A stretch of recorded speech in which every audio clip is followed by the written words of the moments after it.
La Escobupedia es un proyecto del equipo de La Escóbula de la Brújula que podrás disfrutar cada 3 semanas gratuitamente en exclusiva en la aplicación móvil de Podium Podcast. Escobupedia. Historias para ser el más listo del bar.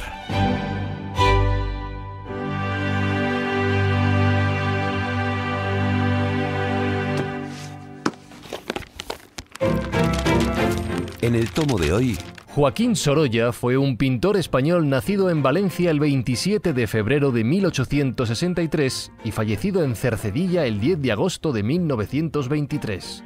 Destaca por ser un artista prolífico, autor de más de 2.200 obras catalogadas. Su obra madura ha sido etiquetada como impresionista, postimpresionista y luminista. damos la palabra a Marcos Carrasco. Bueno, pues tenemos aquí a nuestro genio valenciano, Joaquín Sorolla, maestro de muchos, una guía a seguir. Y me llama mucho la atención porque es un pintor que incluso en Bellas Artes pues no se le ha tratado como era debido.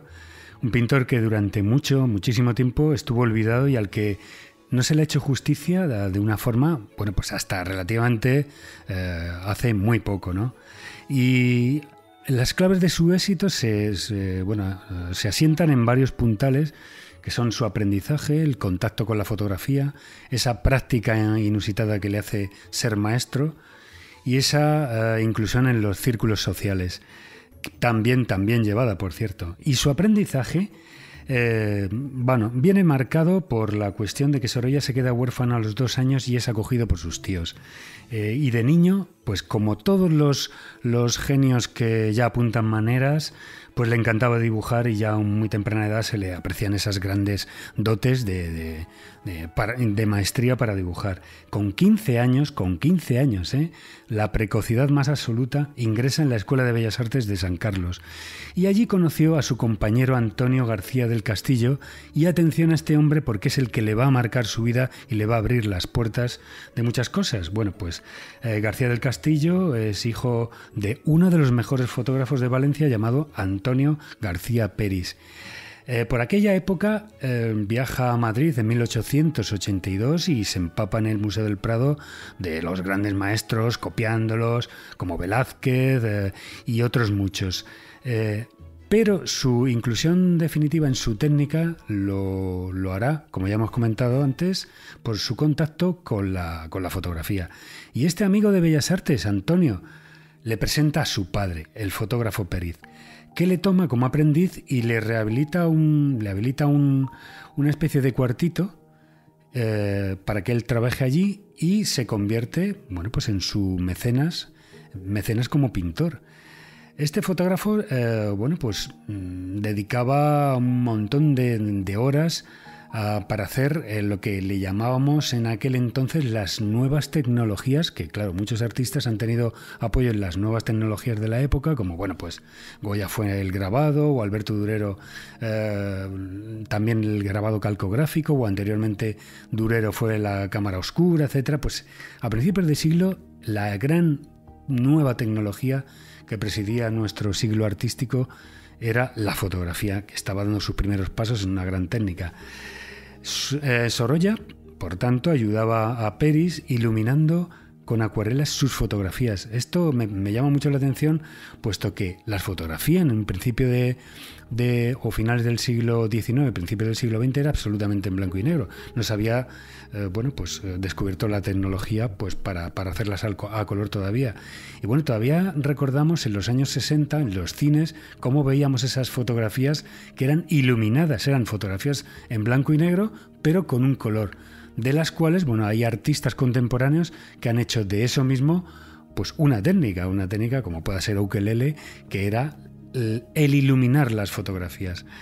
Esto, de acuerdo, pues ayudó enormemente a Sorolla, porque esa formación de ver y manipular muchísimas fotografías pues supuso un aprendizaje muy grande para él en cuanto a la composición de las imágenes, la luz, los encuadres, el claroscuro, la distribución del espacio. Y si miramos los cuadros suyos detenidamente, esas composiciones son casi fotográficas. Y como he comentado antes, la práctica hace la maestría, y es decir, esta práctica la llevaba a sus extremos más con un límite fuera de lo normal y un límite extraordinario. Era su autodisciplina.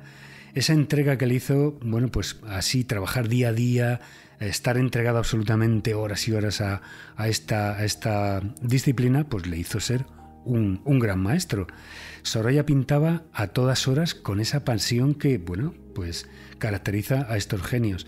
Y él seguía un poco la huella de Velázquez, que estaba impresa en su memoria de haberlo visto en el Museo del Prado. Pero aquí hay una gran diferencia. Velázquez no le dedicaba mucho tiempo a la pintura y estaba, bueno, pues su creación estaba ubicada pues más bien en interiores. Es famosa pues su indolencia, su estado flemático como siempre. Sin embargo, Sorolla era todo lo contrario. Era un tío apasionado que le gustaba pintar horas y horas, y esa autodisciplina, como ella ha comentado, pues le arrojó pues a una gran maestría. Sorolla es presentado en sociedad por aquel entonces, y esto es otro de los puntales que, bueno, pues atestigua su éxito. Y esto, como vamos a ver, Sorolla estuvo trabajando en este cuartito cedido por este fotógrafo hasta que se casó con la hija de este, es decir, con Clotilde. Pues aquí tenemos uno de los parangones con Velázquez, bueno, más notorios, que es que al igual que Velázquez se casó con Juana Pacheco, la hija del maestro Francisco Pacheco, Sorolla se casó con Clotilde, hija de su mecenas. Y a partir de ahí, de esa gran similitud, pues todo viene sobre ruedas. Es decir, bueno, pues el fotógrafo Peris le presenta en su círculo de gente pudiente, de gente adinerada, de personajes influyentes, e incluso él mismo hace una catalogación fotográfica de toda su obra. Es decir, lo que hace es que da bueno, pues una difusión de la obra de Sorolla extraordinaria, ¿no? Y entonces, a partir de aquí, es que contamos con que es una carrera meteórica absolutamente. Se sucede que a los 30 años, esto es digno de mención y de envidia, además, ya había hecho exposiciones y recibido premios en Múnich, en Chicago, París, en Viena, había obtenido premios, medallas. Bueno, 30 años bueno, pues para una edad como la de un creador, pues ya te abre las puertas de todo lo que quieras y, bueno, pues llegar a un límite insospechado en el mundo del arte. Hay otro de los puntales que a mí como pintor y a muchos artistas nos es absolutamente válido y es catalogado como una maestría de él, y esto viene y es arrastrado por el impresionismo. Es decir, su estudio era el aire libre, es decir, él le encantaba pintar al aire libre. A Sorolla no le gustaba pintar en ese estudio, se agobiaba, y esto lo he visto yo en la casa museo suya aquí en Madrid, en Raimundo Fernández Villaverde creo que es, y bueno, pues ahí tenía sus estancias en las que, bueno, pues hacía retratos de famosos, retratos de su familia, pero lo que le gustaba realmente a Sorolla era captar esa luz, ese movimiento, y ahí pues bueno, tenemos obras preciosas donde se capta esa sensación de movimiento iluminista, como esas obras conocidas como esas escenas de playa que todos tenemos en la mente, ¿no? Como El baño del caballo de 1909 o Paseo a orillas del mar también del mismo año, esas pamelas, esos vientos, esos trajes al viento que lucen, que bueno, que tienen una plasticidad enorme. ¿Qué implicaba el estudio al aire libre y pintar en esas condiciones?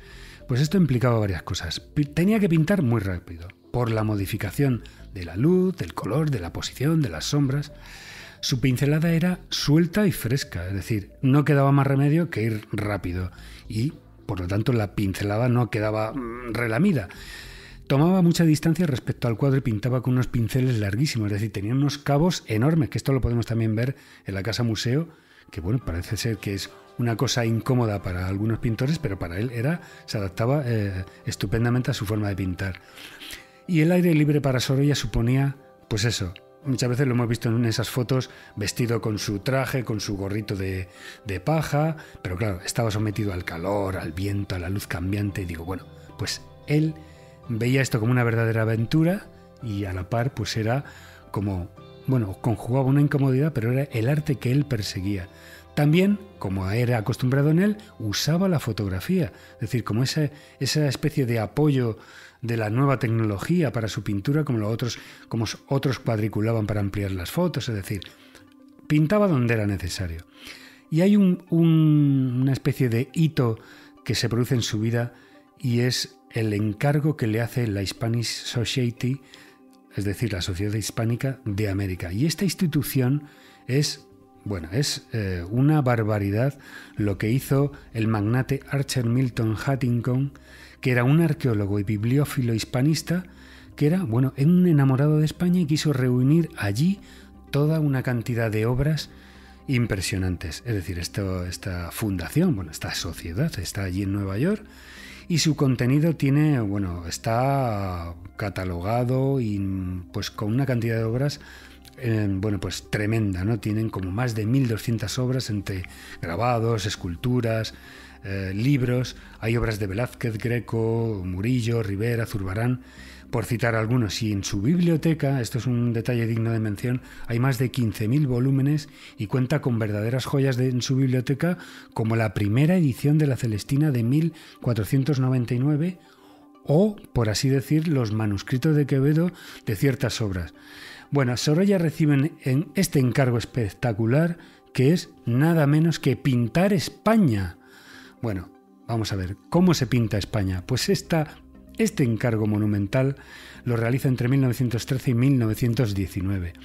Y esa especie de encargo que es, digamos que es como una especie de Capilla Sixtina para un pintor español, la aborda, pero absolutamente entusiasmado. Son 14 paneles ensamblados de 3,5 metros de alto por 70 metros de ancho. Es espectacular. Aquí debía presentar, todo el país. Entonces lo divide en secciones y su misión era plasmar toda esa serie de personajes que en cada región, eran, simbólicos, ¿no? No utilizó apenas fotos en lo que son los trabajos previos. ¿Y qué hizo? Pues como tenía costumbre, ir allí a los sitios a pintar personajes reales, animales, trajes regionales, y ahí hace como una especie de trabajo de recopilación en la que pinta pescadores, agricultores, escenas de las procesiones de Semana Santa, romerías, etc. Pero con una plasticidad y un colorido estupendo. Sorolla es hoy un pintor muy, muy, muy cotizado, y en la actualidad las cotizaciones en las subastas de los cuadros de Sorolla baten récord en todo el mundo, Y de lo que siempre se adolece en nuestro país, que no valora a sus científicos, inventores, emprendedores de todo tipo, y mucho más a los artistas. Pues esto le pasó a Sorolla, solo que cuando ya vienen reconocidos desde el extranjero es cuando ya empezamos a hacerles caso. ¿Qué pasó con Sorolla en esa exposición antológica que todo el mundo pedía, ¿no? Pues pasaron 50 años desde su muerte, en la que se hizo su primera exposición antológica. Digamos que Sorolla murió en 1923 y hasta 1963 no se le hizo una exposición al pintor, y sabemos que pasó mucho tiempo en la que era un pintor absolutamente denostado, llamado costumbrista, que era un poco de un estilo como el impresionista, que ya estaba pasado de moda. Costumbristas también eran Zuloaga y Solana, y ahí tienen su presencia en la historia del arte. Yo diría que como conclusión Sorolla tenía una genial capacidad de traducir lo que veía en pintura, que esto es muy difícil, es decir, la realidad que hay fuera de nuestros sentidos hay que saber traducirla y plasmarla de 3 dimensiones en 2 dimensiones. Y es en esto en lo que radica su gran aportación, en la forma de ver. Va más allá de Velázquez, aportando esa luz exterior que hemos comentado antes, los modelos en movimiento, y hay una especie de patrón que nos aboca de ser una pintura figurativa a verse como una cosa abstracta. ¿Por qué una cosa abstracta te aleja si se ve una cosa figurativa totalmente construida? Pues ese acabado suelto y esa distancia con el cuadro que él tan bien supo representar. Es un artista que en vida disfrutó de su éxito, cosa que pocos tienen, la verdad.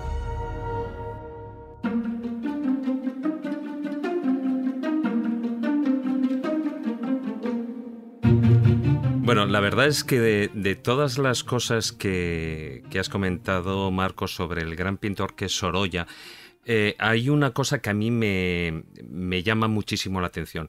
Por una parte, él tuvo bien claro desde niño que él quería ser pintor, aun cuando, pues eso, el que hace de su mecenas, o sea, ese Antonio García Peris, él es un fotógrafo. Pero fíjate, la fotografía, aunque él haya sido pintor y él quería ser pintor en una época en la que ya estaba, digamos, esa parte científica ya iba avanzando, ya no es solo la pintura, ¿no? Ya están los aparatos, etcétera, a finales del siglo XIX. Él sigue queriendo ser pintor, pero lo que ocurre es que llevará la fotografía toda su vida. Y su fotografía, y la fotografía la lleva no solo en cuanto a esa luz a la que todo el mundo se conoce, ¿no? Que sus obras emiten la luz, que no está pintando una luz reflejada, ¿no? Sino que es como que de la misma pintura sale esa luz. Sino que además él dentro de esas composiciones, y eso es algo que yo creo que actualmente, que es la máxima experta en su obra, que es su bisnieta, ¿no? Blanca Pons Sorolla, ella es una de las cosas que apunta. ¿Por qué hoy en día está teniendo tanto éxito? Primero porque es un pintor que se ha descubierto tarde, a pesar de que todos los premios los obtuvo en la última década del siglo XIX, sí, de 1890 al año 1900, es donde consiguen todos los premios, pero sobre todo hay una cosa importante, y es que hoy en día sus cuadros parecen que estén sacados desde un móvil.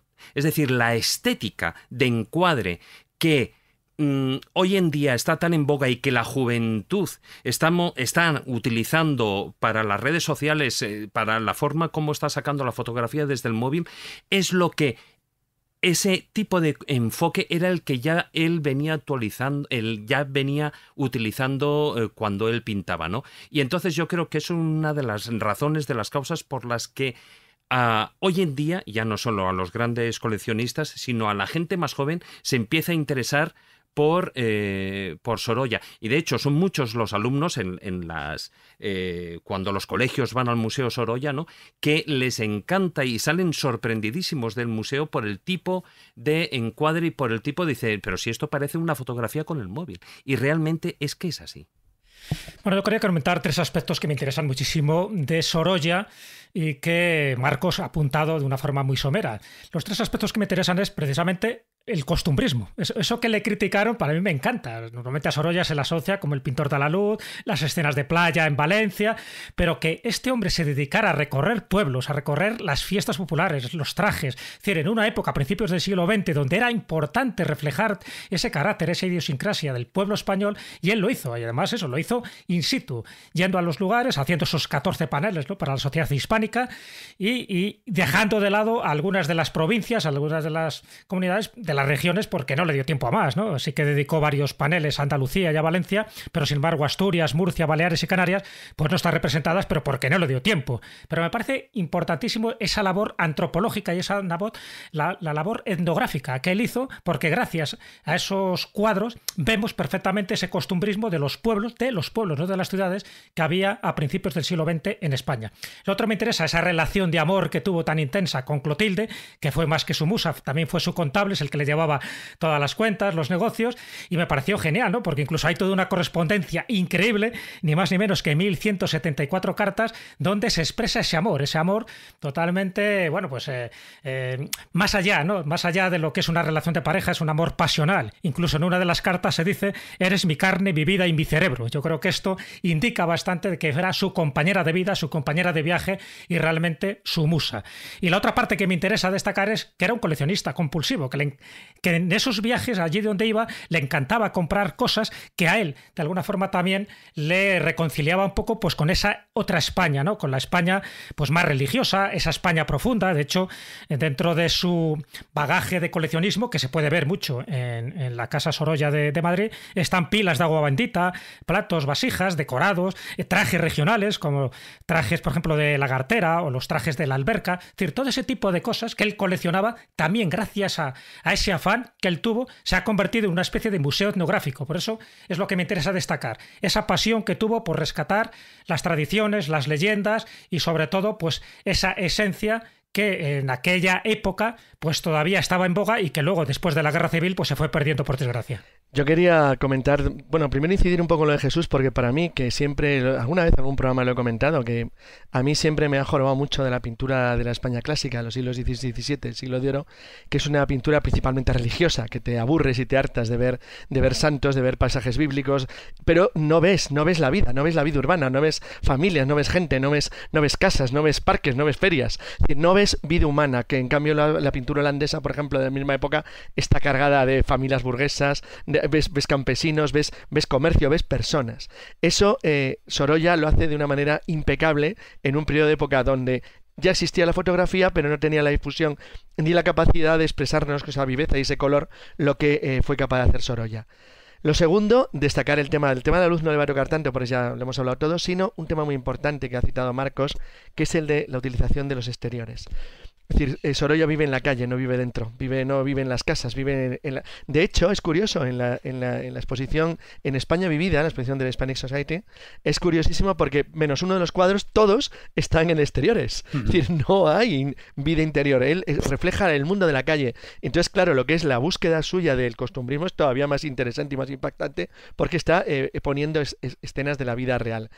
Reconozco que cuadros de esa exposición de España Vivida, bueno, del grupo de España Vivida, que me parecen fascinantes. Por ejemplo, los dos de Andalucía y los de Valencia son fantásticos.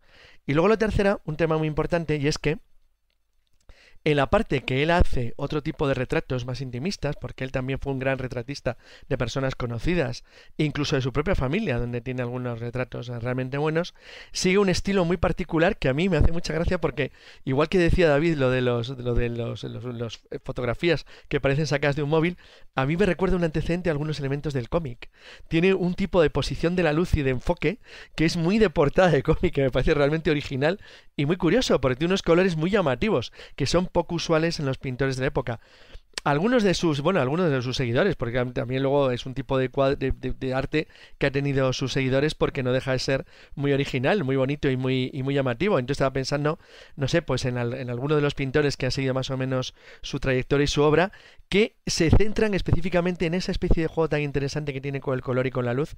No sé, estaba pensando por ejemplo en Teodoro Andreu o algunos parecidos, que se basan mucho en eso, porque le da una personalidad y una originalidad enorme. Y luego, finalmente, para acabar, me llama la atención que cuando habéis contado que es un pintor, me ha dicho Marcos, es un pintor muy valorado, y es cierto, pero hay como dos niveles. Es decir, hay un Sorolla que está hipervalorado, que es el que tiene mar, el que tiene agua. Los cuadros de Sorolla de mar valen 5, 6, 7 veces más que los que no la tienen. Entonces es una cosa realmente llamativa que para los coleccionistas o para los que están interesados en la venta de arte, si saben pequeños detalles como ese, es decir, ¿por qué los cuadros de Sorolla con mar valen tanto? Y es que los cuadros de Sorolla con mar son una preciosidad. Las cosas como son, todos, absolutamente todos, son chulísimos. Bueno, si alguno, supongo que algunos habéis estado todos en el Museo Sorolla en la calle Martínez Campos 34, lo primero que llama la atención es que Sorolla no era precisamente un hombre pobre. No. De hecho, el Museo Sorolla se abre en un jardín de tipo granadino, por decirlo de alguna manera, ¿no? Por decirlo, lleno de azulejos, con fuentecitas, con cosas realmente hermosas. Y donde te dan paso a lo que es el Gran Museo a través de una pequeña galería en la que entra la luz desde un costado, donde hay tenajas de vino, tenajas de aceite y tenajas de cosas. O sea, ¿por qué? Porque, como decía muy bien Jesús, este hombre era un coleccionista de todo lo que había por todos los lados. Entonces tenía pleita, tenía tenajas y tenía de todo. Y luego ya entras en el Museo Sorolla y tal, donde se ve su afición de coleccionismo. En algunos momentos lo que menos casi importa la obra de Sorolla, sino que es un museo de ciencias naturales, porque tiene mandíbulas de tiburón, tiene todo tipo de bustos extraños romanos y cosas. Vamos, quiero decir, Sorolla era un hombre que tenía posibles, independientemente de su reconocimiento como pintor. Y desde luego lo que ha destacado fundamentalmente Carlos es que efectivamente los mares de Sorolla, las playas de Sorolla, el contraste entre las velas, los paños blancos, los cuerpos en ocre y esa pincelada prácticamente heredada del impresionismo que hace que el mar sea una cosa que está en movimiento de alguna manera, realmente yo diría que es una pintura cinematográfica. O sea, si hay algo en Sorolla que realmente llama la atención es que tú te quedas así extasiado mirando uno de esos cuadros, porque no eran pequeñitos, eran unos cuadros de un tamaño bastante hermoso y tal. De repente te das cuenta como que el agua parece que se mueve, ¿no? Si te concentras mucho parece que se mueve porque está hecha en un contraste de colores, de azules, índigos y blancos y algún ocre por medio y tal, que realmente le da una capacidad a ese mar de estarse moviendo en ese momento y de estar acariciando los cuerpos de las personas que se están bañando. Hay un cuadro en concreto que se llama Y luego dicen que está caro el pescado, que es que vamos, es que lo estás viendo. Es que lo estás viendo ese hombre. ¿Por qué está caro el pescado? Pues porque es muy difícil de coger. Ha sido fácil, ¿no? La Escobupedia responde. Abrimos la sección de preguntas frecuentes.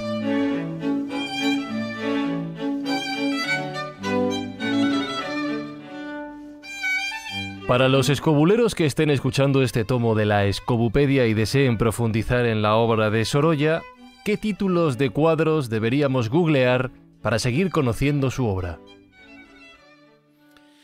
Bueno, yo recomiendo uno que para mí tiene mucho significado y va más allá de lo que la gente ve en el cuadro. Me refiero al padre Jofre protegiendo a un loco. Es un cuadro de 1887, cuando él estaba en su etapa de Asís, pero que está indicando muchas cosas. Está indicando un acontecimiento histórico que ocurrió en 1409 con este fraile mercedario, que lo que está haciendo es un fraile mercedario valenciano que está protegiendo a un loco pues de que le apedreen. En fin, en aquella época pues se burlaban de todos aquellos que tenían esa demencia. Y lo que hace él, junto con unos sermones que da en la iglesia en aquella época, es crear el primer centro psiquiátrico del mundo, no solo de España. Es decir, se crea el Hospital de Locos, Inocentes y Desamparados gracias a la intervención del padre Jofre, y lo que hace Sorolla es representar ese momento en el que le está protegiendo a aquellas personas que estaban totalmente desvalidas y totalmente desprotegidas. Pues digo que el cuadro es algo más que una gran pintura.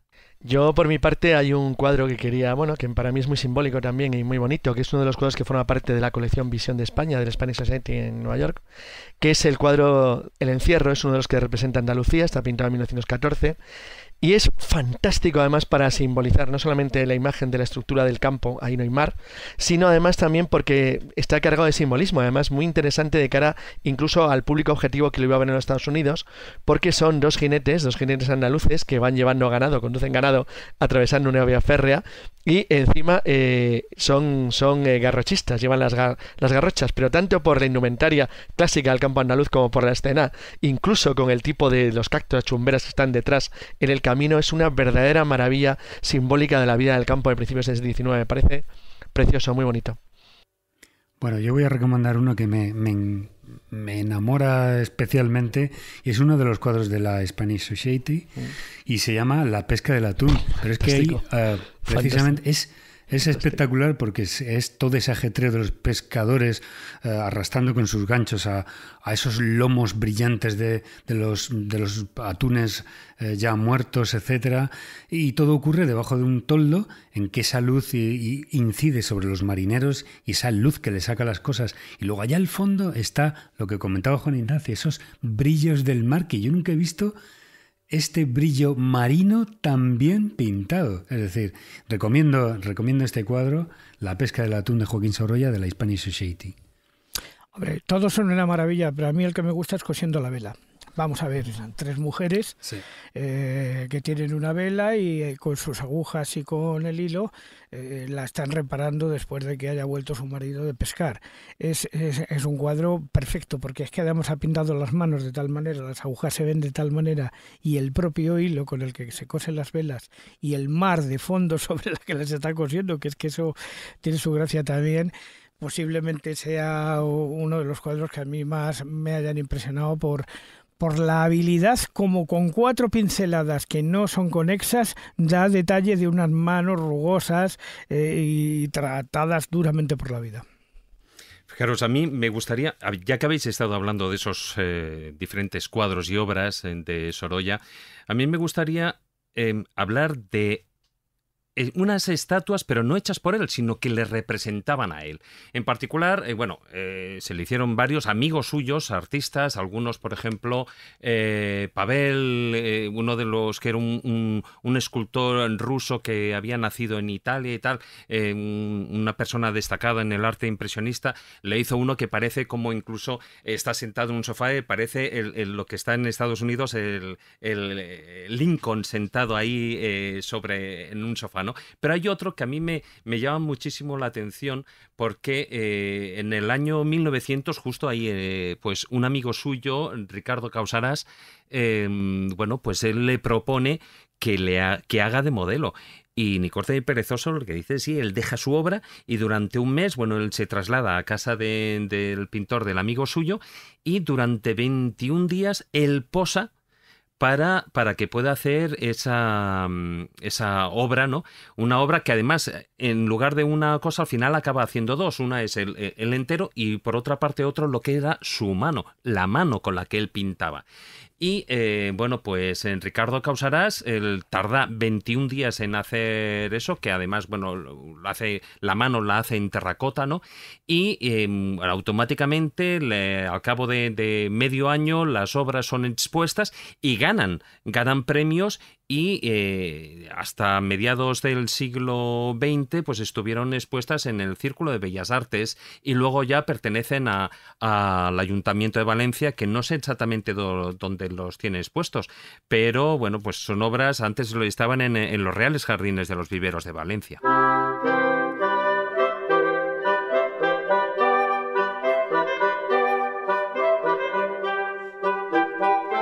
En el próximo tomo conoceremos quiénes fueron los Anasazis. Gracias por consultar la Escobupedia. En 3 semanas pondremos un nuevo tomo a su disposición.